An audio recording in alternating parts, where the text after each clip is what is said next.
De Elvira Roca Barea puede decirse perfectamente que es profeta en su tierra.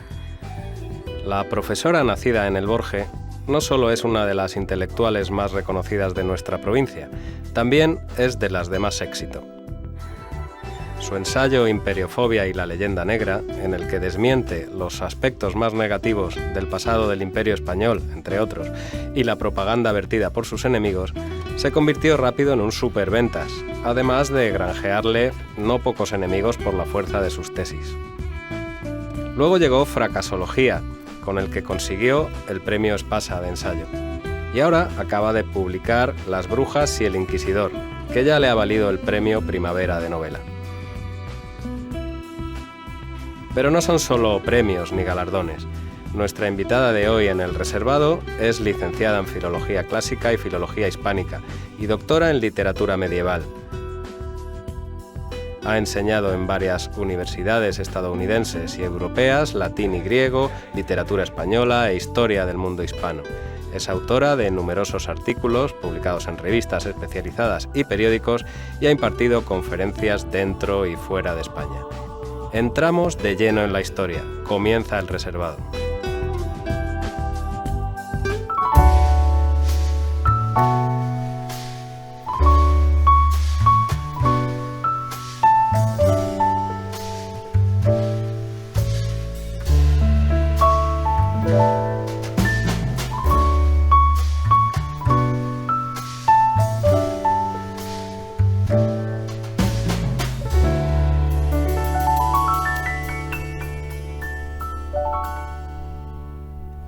Buenas noches, Elvira. Elvira Roca, es un verdadero placer tener aquí a una de las personalidades intelectuales más importantes de la Málaga de hoy.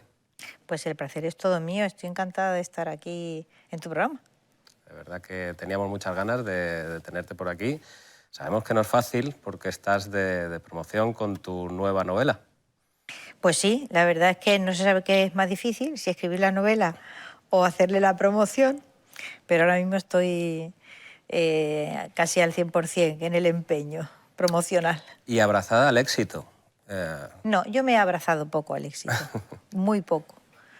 Primero porque me ha llegado ya una edad en que está una ya muy solidificada.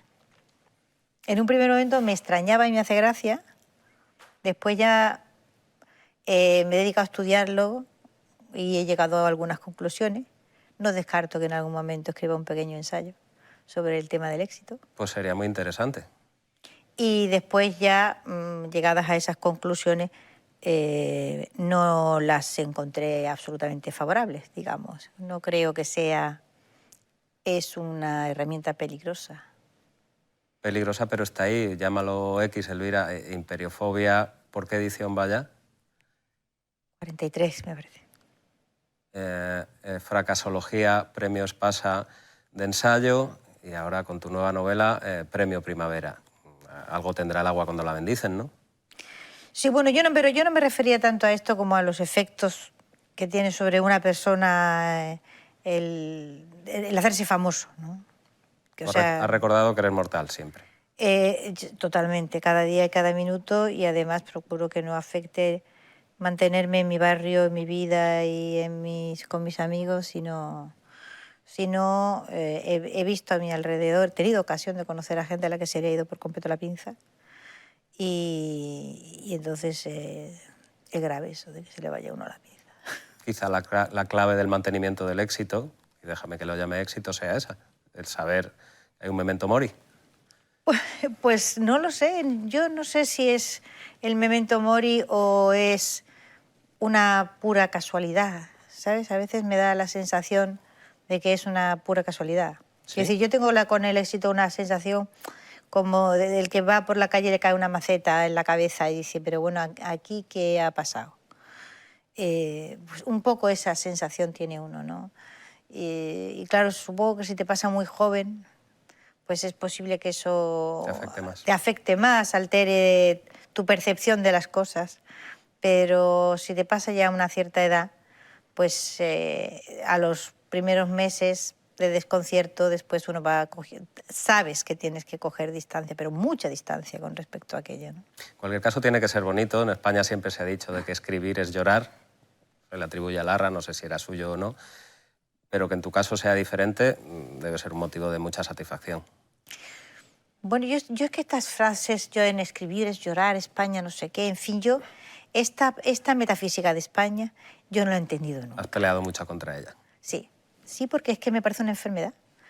Es decir, me parece una enfermedad masturbatoria, si quieres. O sea, es una especie de ensimismamiento que ha producido disparates colosales y en los que los españoles se siguen emborrizando con gusto, ignoro por qué motivo. Quiero decir que esos mecanismos, esa alimentación de la excepcionalidad es realmente la alimentación de la autarquía, es decir, y la demostración palpable de la ignorancia, porque uno ve como excepcional en su propia casa lo que está ocurriendo en el mundo entero y te crees que solo te está pasando a ti. No, hombre, no, súbete a lo alto de la tapia del corral y asómate fuera y verás que el mundo no es muy diferente ahí fuera, ¿no? Y entonces, yo creo que como la digestión de la pérdida del imperio en todo el territorio de lo que fue la monarquía hispánica, o sea, la gran monarquía, esa digestión no se ha hecho, pero ni aquí, ni en México, ni en Chile, quiero decir, los territorios que formaron parte de la gran monarquía hispánica siguen perdidos en medio de la historia. Después de 2 siglos no han podido superar el desconcierto que provocó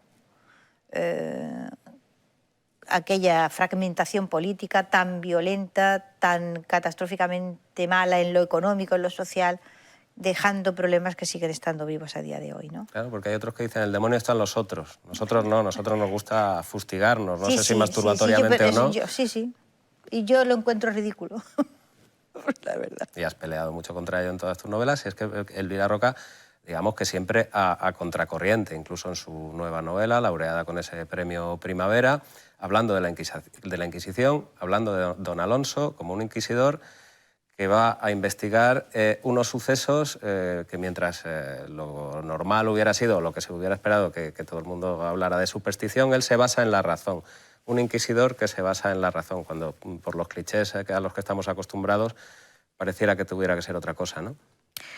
Bueno, don Alonso era un personaje al que ya se ven acercado muchos historiadores, todos extranjeros, ¿entiendes? Porque si el mito de la Inquisición es un gran mito occidental, de todo el cristianismo occidental, en España es mucho más. Porque, bueno, hay que contar un poco de historia para entender por qué más. Porque la Inquisición era una institución de la corona. O sea, parte de la mala fama que la Inquisición ha tenido y tiene se debe a la propia Iglesia, es decir, al hecho de que la institución no fue nunca controlada por el papado. No se olvide esto, porque es muy importante.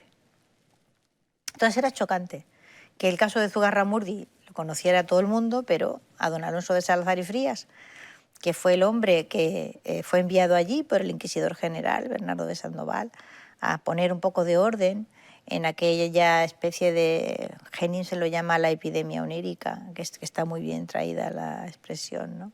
Pero en fin, explosión de histeria colectiva. Pues no lo conocía nadie. Un hombre que realmente durante mucho tiempo, bueno, Henningsen, que vive todavía, Gustav Henningsen, le dedicó 2 tomos así de grandes a ese hombre, ¿no?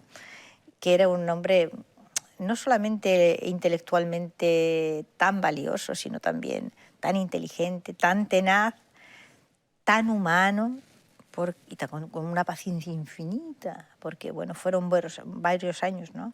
No solamente los que pasó en Logroño, sino luego también el tiempo que estuvo administrando el edicto de gracia, intentando pacificar la vida en las aldeas, etc. Y luego cuando ya se provoca que lo provoca él, con la ayuda de otros hombres, pero él fundamentalmente, en el año 14, en 1614, el cambio legislativo dentro de la Inquisición, sigue pleiteando en los tribunales civiles, es decir, contra el hecho de que se condene a gente por hechos que él está completamente seguro de que son falsos. Y de hecho jamás consigue una prueba de que esos hechos sean verdad, ¿no? O sea... Pero sin embargo, escribir así de un inquisidor parece que en España pudiera estar mal visto. Bueno, está muy mal visto mucho tiempo, solo que desde hace mucho. A ver, vamos a distinguir. Hace mucho tiempo que la gente que investiga, los historiadores, saben que lo que rodea a la Inquisición es una gigantesca mitología. Mitología cuyo origen se puede determinar, es decir, podemos saber cómo se desarrolla. Pero un hito fundamental en esto es la aparición del arquetipo del malvado inquisidor. Y eso se debe al genio de Schiller en el siglo XVIII. En el Don Carlos de Schiller, que tuvo un éxito enorme en el teatro europeo, que era en aquel momento un mecanismo de creación de opinión pública, como la televisión ahora, infinitamente más importante, aparece ese personaje del malvado inquisidor, fanático, asesino, horrible. Y de ahí, o sea, un arquetipo literario es un personaje que se sale de la obra en la que nació, que se sale y ya puede colonizar otros territorios, como el Don Juan, por ejemplo, ¿no? Cualquiera puede escribir sobre el personaje de Don Juan. Ya no importa cómo nació el personaje de Don Juan, sino que ese personaje se ha convertido en un arquetipo universal. Pues ese malvado inquisidor, creado por Schiller, de ahí emigró a Verdi, y si no lo había visto en teatro, el que no lo viera, ya lo vio en ópera. Y de ahí pasó a Dostoyevsky, imagínate, o sea, ya ha colonizado la literatura occidental. Entonces, y la literatura se comió a la realidad, se la comió. Y ahora, Elvira, que la corona la tenemos como la tenemos y ya no nombra inquisidores y del Papa tampoco, bueno, seguimos. ¿Quién nombra a los inquisidores de hoy en día? Que creo que tenemos unos cuantos. Hoy los inquisidores aparecen como han aparecido siempre. Lo que ocurre es que yo quiero sacar a los inquisidores de ese terreno. Es decir, en este momento, la Inquisición española era el tribunal más, no solamente más garantista, sino más clemente y humano que había en Occidente. Entonces, hay que desprogramar el cerebro. La palabra inquisidor no tiene, ¿vale? No debe tener como referente ese monstruo creado por Schiller. Los inquisidores pues eran como cualesquiera jueces, investigadores de su época, de su tiempo. Eran más clementes. Hoy no hay esa clemencia. Hombre, no sé exactamente a qué te refieres. No hay esa clemencia, ¿en qué sentido? Me refiero a un estado de opinión en el que cualquiera que no piensa de una determinada manera, pues rápidamente es lapidado.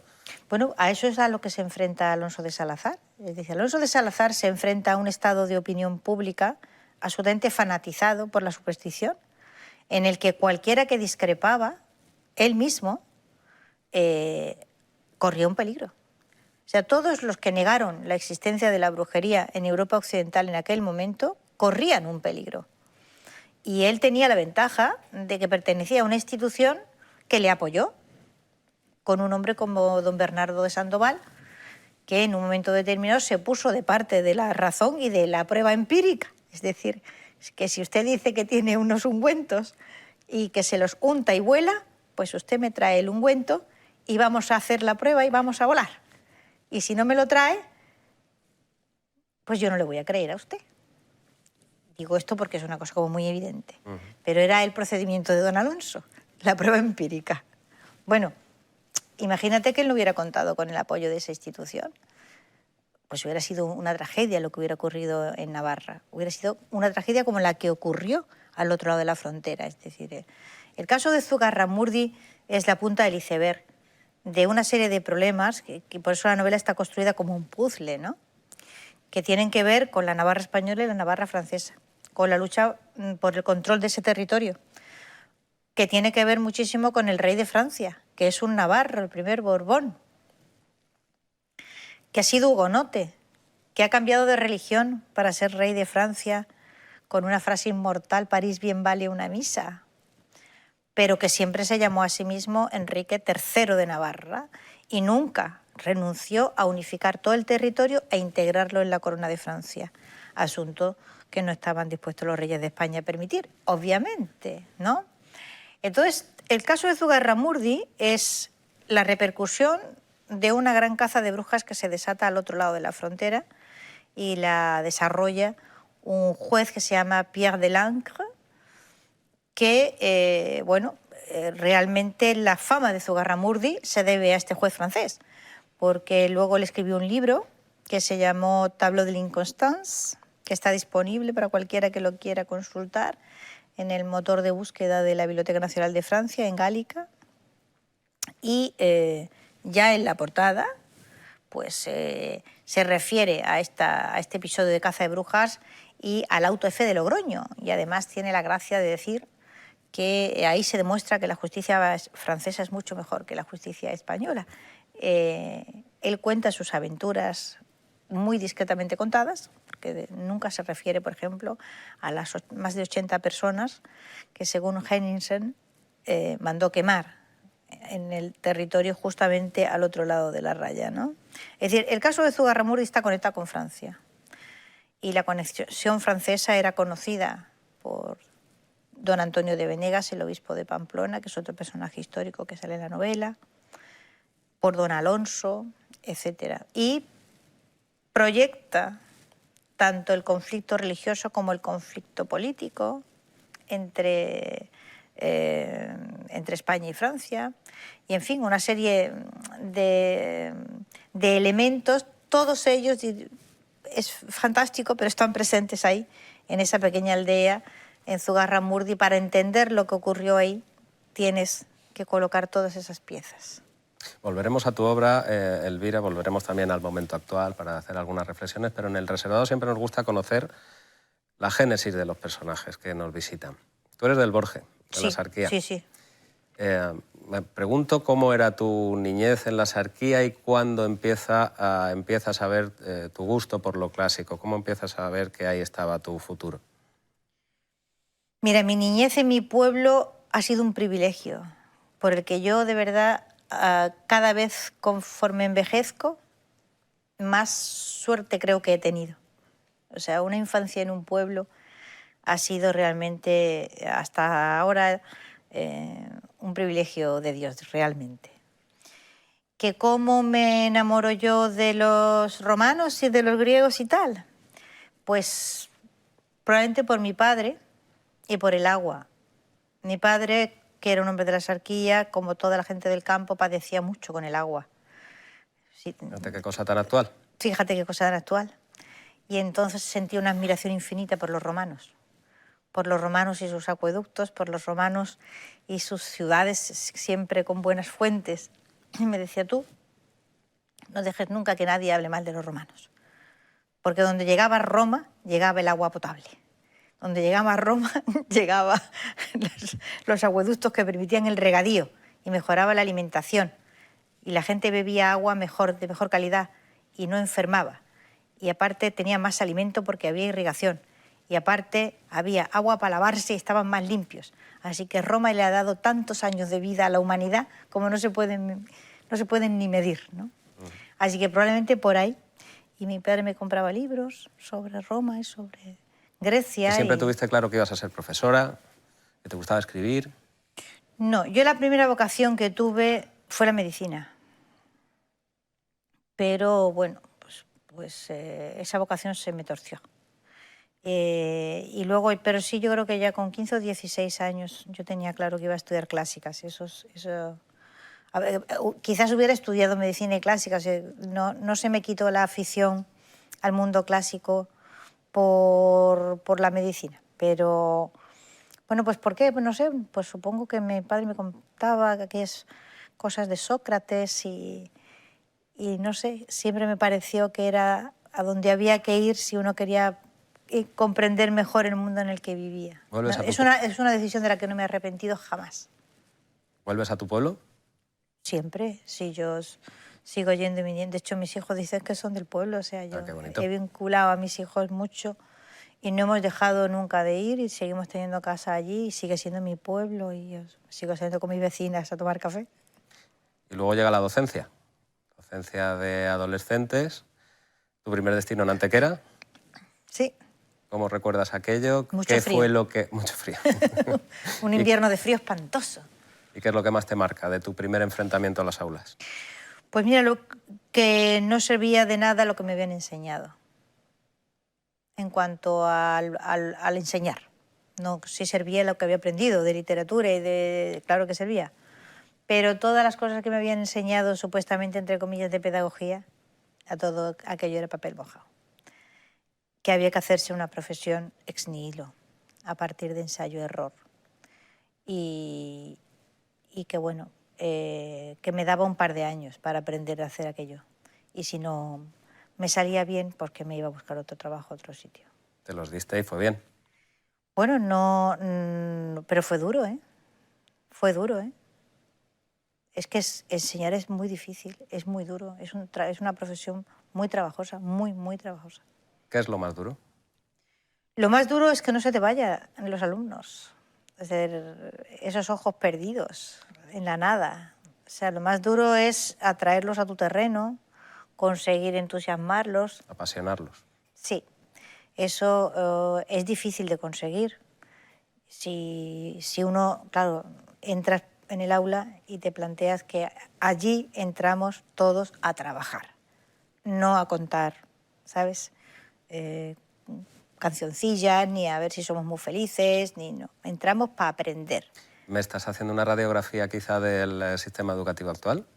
¿Solo de las cancioncillas? No hay sistema educativo actual. Es decir, ese es el primer error. No hay sistema educativo actual. La mayor parte de los centros se han transformado en guarderías, gigantescas guarderías, en las que se envía a los hijos, pues, entre medias de todo esto hay algunos que consiguen aprender algo, ¿sabes? Entonces son elementos marginales en el sistema. O sea, el sistema está hecho para sostener durante una serie de horas al día a un montón de adolescentes que probablemente en su casa serían un peligro. Y cosa que te afecta y que sé que te afecta directamente, que te involucra, es la poca enseñanza de la historia que se hace. Bueno, es que es un continuo, es decir, se enseña poca historia, se enseña mal, se enseña tarde, pero bueno, es que tampoco nos podemos sorprender porque el mero hecho de la alfabetización se ha dejado ya de la mano de Dios. Quiero decir, que te encuentras... ¿De la mano de Dios o de Google? O de la mano de Google. Bueno... ¿Qué es peor? La cosa es que el analfabetismo funcional es un estado ya asumido por gente que supuestamente no podía ser. O sea, antes no había posibilidad de que alguien terminara la enseñanza media con un título de bachiller y fuese un analfabeto. Pero ahora sí. Para una estudiosa del Imperio Romano, la historia se repite.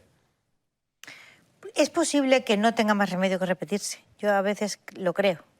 O sea, pienso que quizás las sociedades, cuando alcanzan determinados niveles de bienestar, de saciedad, le encuentran a la vida poco aliciente y se aburren estrepitosamente y se suicidan. Es posible que la sobrealimentación lleve al narcisismo y el narcisismo a la extinción. Me lo planteo, como problema, no tengo una solución, pero me lo planteo. No estaremos para verlo, pero sí nuestra descendencia. Volvemos a tu etapa de docente, que me maravilla. Como docente escribes Imperiofobia y la leyenda negra, y de repente se convierten en superventas. Primero, ¿cómo consigues compatibilizar tu labor en las aulas? No es el primer libro que yo escribo, ni el primer libro que publico. Cierto yo es. No.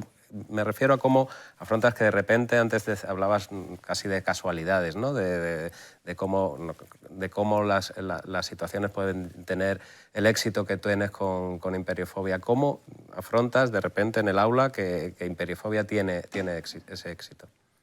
Bueno, es que al principio eso no se veía tan claro, O sea, quiero decir que al principio, una edición, otra edición. ¿Sabes? Al principio eso no se veía no era tan llamativo. Y luego el libro es el resultado de una gigantesca acumulación de casualidades. O sea, ni siquiera es una decisión mía el escribir ese libro. Sí es una decisión mía el investigar los imperios y el investigar por qué los imperios en líneas generales tienen tan mala fama, y específicamente el imperio que llamamos Imperio Español, que mejor debería llamarse Imperio Hispánico, porque España es solo una parte de ese imperio. Pero esa decisión sí la tomo yo. Pero que eso se transforme en un libro, pues es algo que es Ignacio Gómez de Liaño, el que a fuerza de oírme, bueno, él viene mucho a Málaga, es un hombre que yo admiro muchísimo. he presentado un libro suyo recientemente en Luces, ¿no? El eclipse de la civilización. Un gran intelectual, un sabio. Y un día me dice, me llama, él es muy solemne, ¿no? Porque es casi un castellano, de Peñaranda de Bracamonte. Elvira, todas estas cosas que tú dices y de las que hablamos y de esto que tú llamas imperifobia, vamos, escribe esto. Y yo tenía en aquel momento 2 niños pequeños. Me dije, tú no sabes lo que me pides. O sea, yo trabajo todos los días en un instituto y crío 2 niños. Y tú además me pides que un libro que para desenvolverlo bien, o sea, para desarrollarlo en condiciones, muy difícilmente va a poder bajar de 500 páginas. ¿Y esto para quién? O sea, no, yo creo que es importante, me dice Ignacio. Y yo le contesté, lo recuerdo perfectamente. Digo, mira, Ignacio, esto le interesa a 4 frikis, como tú y como yo. Esa era toda mi aspiración. Lo escribí casi porque yo he sido siempre muy devota de mis maestros y los he respetado mucho. De hecho, cuando presenté Imperifobia me di la alegría de presentarlo con 2 profesoras mías, una a cada lado, Rosa Francia y Martina Martínez, que fueron profesoras mías, una en la universidad y otra en el instituto. Fue un momento para mí realmente muy grato, ¿no? Y casi lo escribí por eso, ¿no? Por respeto a Ignacio. Pues Elvira, tenemos que irnos despidiendo porque se nos acaba el tiempo, ¿no? Antes querría preguntarte por qué has elegido esta canción. Pues mira, porque hay que ver qué momentazo tuvieron las cantantes italianas, pero un montón de ellas, Patti Bravo, pero y otras, o sea, Mina, Gigiola Cinquetti. Hubo una época en que nos invadían las cantantes italianas y dejaron unos temazos. Y Pozo, ¿no? Formidables. Esa es otra de las pérdidas que hemos sufrido, ¿no? O sea, la conectividad con Italia ha ido a menos en las últimas décadas. Pues está muy bien que la recuperemos esta noche. Elvira, estamos muy agradecidos de que hayas pasado por el reservado. Te agradecemos aquí. Seguro que todos hemos aprendido mucho con tu presencia. Gracias. Pues muchas gracias a ti.